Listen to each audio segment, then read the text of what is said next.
دل کا مرکز کیا ہے؟ مدینہ ہے، مدینہ ہے، مدینہ۔ اسی لیے کہتے حاجیوں آؤ شہنشاہ کا روزہ دیکھو، کعبہ تو دیکھ چکے ہو، کعبے کا کعبہ دیکھو۔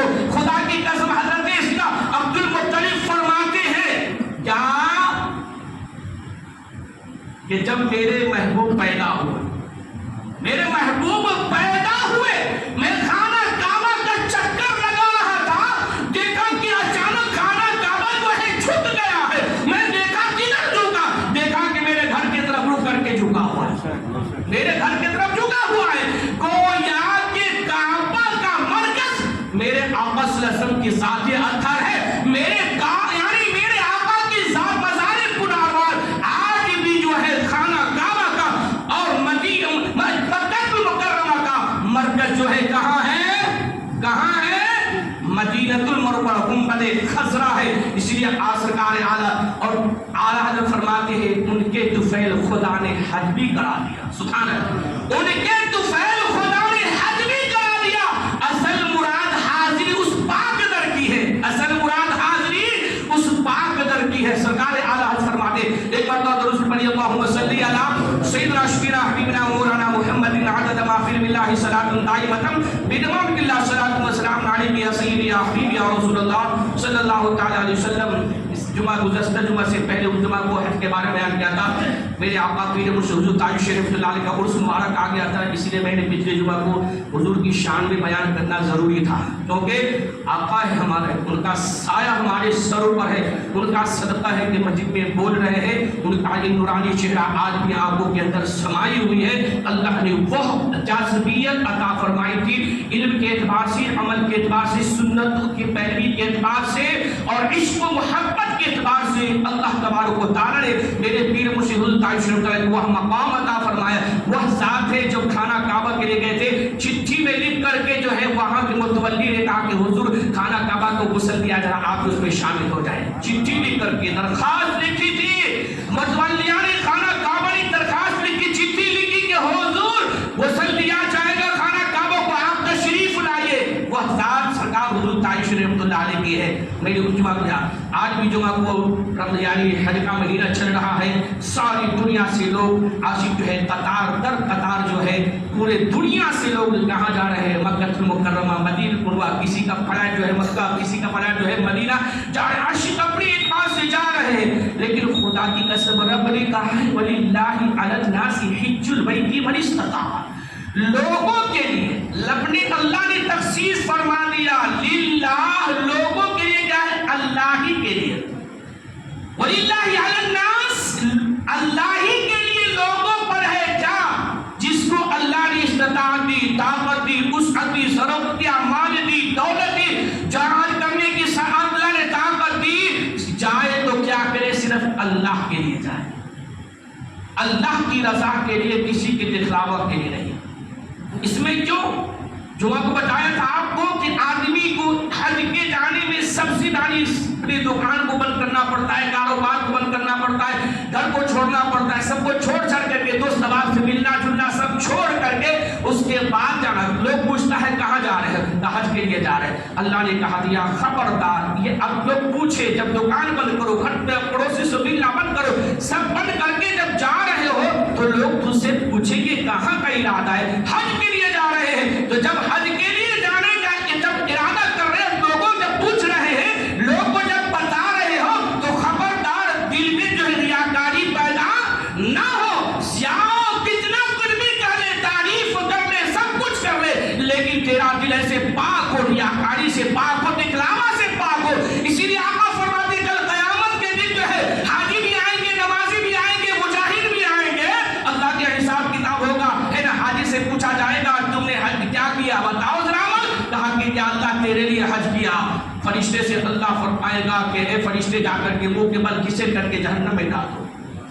یا اللہ میں تو حج کیا تیرے لیے حج کیا، کہا کہ میرے لیے حج نہیں کیا، جس کے لیے تو حج کیا جا اس کا نام ہو گیا، جا تجھے جہنم ٹھکانا ہے۔ تو نے کہا کہ لوگ مجھے حاجی کہیں گے، لوگ کا عزت کریں گے، مقام دیں گے کہ حج کرنے کی جگہ تھا، مدینہ اور مکہ شریف گئے تھے، اسی لیے تمہارے اندر ریاکاری ہو گئی، لوگ اچھائی کے لیے لوگ حاجی کہے، نمازی کہے، قاضی کہے، لوگ عزت کرے، تم شور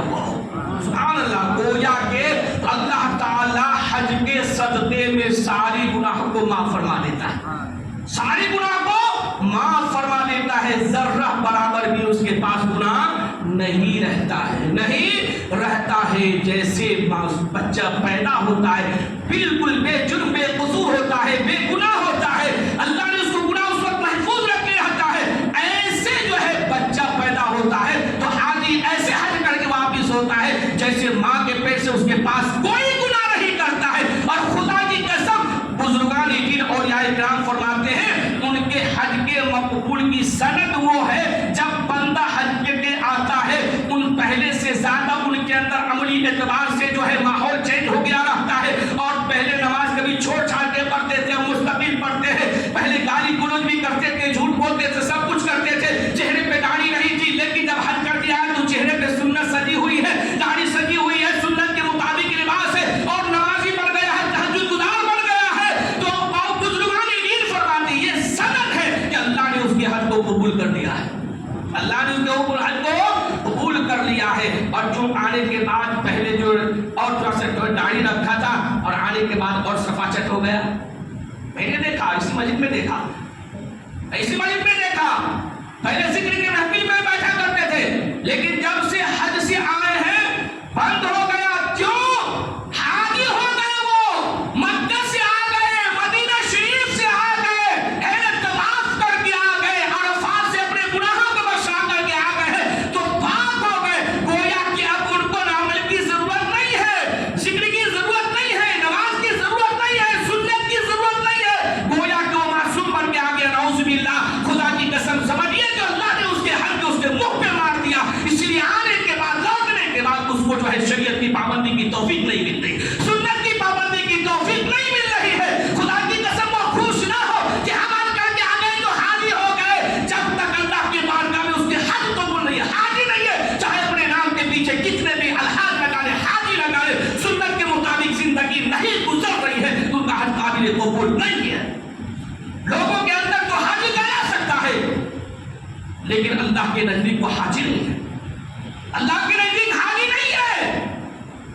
اس لیے جو دیکھو کہ آنے کے بعد زندگی میں تبدیلی پیدا ہو گئی ہے اور اچھے بن گئے اور نیک بن گئے ہیں، ان کا اور اخلاق اونچا ہو گیا ہے، کردار اونچا ہو گیا ہے، ہر گوڑی پاکیزہ ہو گئی ہے، تو خدا کی قسم سمجھ لو کہ اللہ نے اس کو جو ہے توفیق دے دیا، اس کا حج بھی قبول کر لیا ہوا ہے اور اس کی زندگی میں عملی زندگی پیدا ہو گئی، سنت شریعت کا مطابق پابند بن گیا ہے۔ لیکن آدمی غریب لوگ کہے گا کہ ہمارے پاس پیسہ نہیں، دل میں تمنا ہے حج کرنے کے لیے جائیں گے، پیسہ نہیں ہے، روپے نہیں ہے، ضرورت نہیں ہے، زمین نہیں ہے، جائیداد نہیں ہے، سونا چاندی نہیں ہے، گھر نہیں ہے، کرایہ کے مکان میں رہتے دل تڑپتا ہے، کاش ہمارے پاس بھی پیسہ ہوتا، ہم بھی جو حج کر کے آتے، ہم بھی جو ہے مکہ کو دیکھ آتے، خانہ کعبہ کو دیکھ، ہم بھی گنبد خطرہ کو دیکھ آتے۔ میرے پاس تو کچھ نہیں ہے، میرے پاس تو کچھ نہیں ہے۔ حدیث میں حضرت سیدنا ابو ہریرہ رضی اللہ تعالیٰ کی حدیث ہے، حضرت سیدنا ابو ہریرہ رضی اللہ عنہ کی حدیث ہے، اور اس میں جو حضرت سعد بن عبادہ رضی اللہ تعالیٰ عنہ، سعد بن عبادہ رضی اللہ تعالیٰ عنہ روایت کرتے ہیں، ان کی روایت ہے، صحیح ستہ کی حدیث ہے، میرے آقا نے فرمایا میرے صحابہ جن کو حج مقبول کی حج مبرور کی ثواب چاہیے اپنی ماں کو